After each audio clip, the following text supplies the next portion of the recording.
সুপ্রিয় শিক্ষার্থী, আসসালামু আলাইকুম। আজকে আসলাম তোমাদের সামনে, আমি রাসেল মোর্শেদ তোমাদেরকে নতুন ভিডিওতে স্বাগত জানাচ্ছি।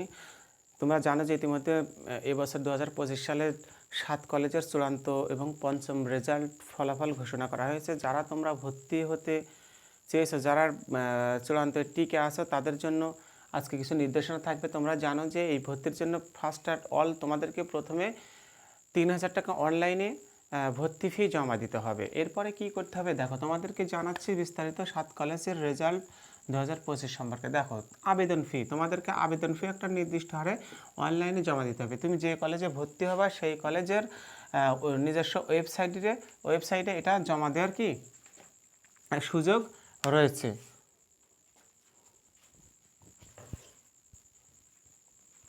এরপরে কি তোমরা তোমাদের রেজাল্ট জেনে নিয়েছো, তাই না? এরপরে তোমাদের বিস্তারিত ফর্ম কলেজ থেকে অনলাইন থেকে সংগ্রহ করে সেটা কি তোমরা সেখানে জমা দিয়ে তোমাদের কার্যক্রম কি সম্পাদন করতে হবে তোমাদেরকে। এরপরে আছে তোমাদের ভর্তি ফি। এখানে ভর্তি ফি বলতে বোঝায় কি, তোমরা যে কলেজেই ভর্তি হও না কেন, তিতুমির কলেজ হোক, কাজী নজরুল ইসলাম কলেজ হোক, যে কলেজ হোক না কেন, ঢাকা অধিভুক্ত 7 কলেজের যে কোনো একটিতে ভর্তি হতে হলে তোমরা তো জানো যে একটা নির্দিষ্ট ভর্তি ফি রয়েছে। সেই কলেজে তোমাদের সেই নিজস্ব ওয়েবসাইটে, কলেজের নিজস্ব ওয়েবসাইটে সেই ভর্তি ফিটা কি তোমাদের জমা দিতে হবে। দিয়ে তোমাদেরকে এনশিওর করতে হবে যে তুমি ওই কলেজে ভর্তি হতে চাচ্ছ বা ভর্তি হয়েছো।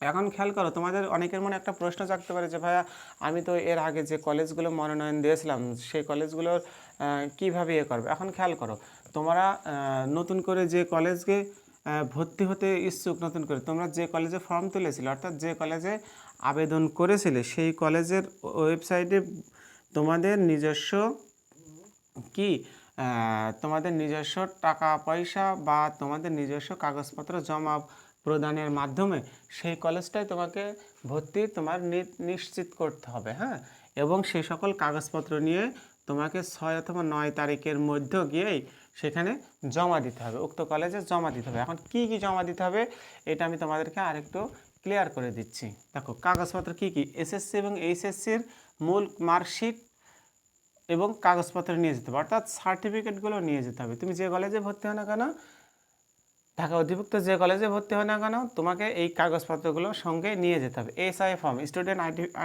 আইডেন্টিফিকেশন ফর্ম, এই ফর্মটা তোমাদেরকে নিয়ে যেতে হবে। অনলাইন থেকে যেটা নামাইছো ডাউনলোড করে সেটা নিয়ে যেতে হবে তোমাদেরকে, কেমন? এরপরে দেখো, ভর্তির পেমেন্ট স্লিপ, অর্থাৎ তুমি ভর্তি ইনশিওর করার জন্য অনলাইনে যে টাকাটা জমা দিয়েছিলে সেই টাকার একটা রিসিপ্ট কপি দিয়েছিল অনলাইন থেকে, সেই রিসিপ্ট কপিটা এর সঙ্গে সংযুক্ত করে নিয়ে যেতে হবে। এরপরে দেখো, অ্যাডমিশন ফর্ম, তোমার এটা হচ্ছে ভর্তির ফর্ম, যে ফর্ম তুলেছিলে ভর্তির জন্য তার একটা কপি তোমাকে নিয়ে যেতে হবে। এবং এটা হচ্ছে অ্যাডমিট পেপার, অর্থাৎ হচ্ছে তোমার প্রশংসাপত্র, তোমার সংশ্লিষ্ট কলেজ থেকে প্রশংসাপত্র নিয়ে যেতে হবে। এখানে তোমাদের ছোট্ট পরিসরে বিস্তারিত জানালাম, তবে এটার 7 কলেজ ভর্তি হওয়ার জন্য চূড়ান্তভাবে তুমি যে ভর্তি হয়েছো এবং ভর্তি হতে পেরেছো, এটার জন্য আরও বিস্তারিত জানার জন্য আমাদের আর একটা ভিডিও আছে, সেখান থেকে তুমি এইটা ক্লিয়ার হতে পারো এবং কী কী সেখানে জমা দিতে হবে, কী কী করতে হবে সেটা বিস্তারিতভাবে আরও বলা আছে। হ্যাঁ, তাছাড়া যে কোনো প্রশ্ন যদি তোমাদের জানার থাকে এই কলেজে ভর্তি হওয়া সম্পর্কে, তাহলে উক্ত নাম্বারে তোমরা যোগাযোগ করতে পারো। ভাইয়া সবসময় তোমাদের সঙ্গে আছে যে কোনো প্রশ্নের অ্যান্সার দেওয়ার জন্য। 01742184042।